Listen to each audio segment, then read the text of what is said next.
I'm back to my salaries worksheet just to show you that apart from actual content, apart from actual values, you can also search and replace things, right? You can do find and replace for things that are not exactly characters or numbers. So for example, if I press Ctrl F, I can basically find nothing, and I want to find based on a particular format.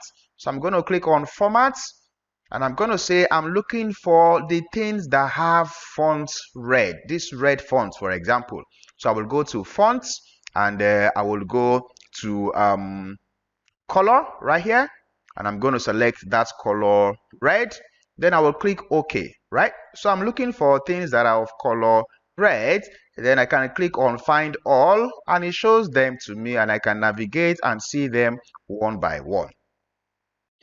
Now, another way I could actually do, something similar when I'm not exactly sure about the color, I probably, want to pick a different kind of red, and I'm not sure exactly which one I can find from the color themes I chose from.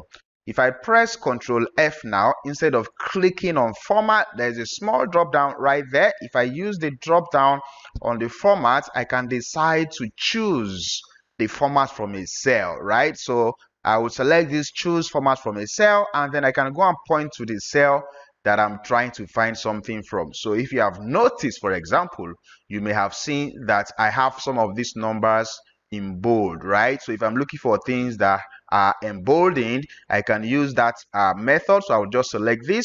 So basically I'm looking for something that is bold, and I'm not really looking for any text per se. I'm just looking for something that has that format. Now when I click find all, it shows me all of them. 115,000 is bold. If I click the next one, 95,000 is bold. The next one, 184,000 is also bold.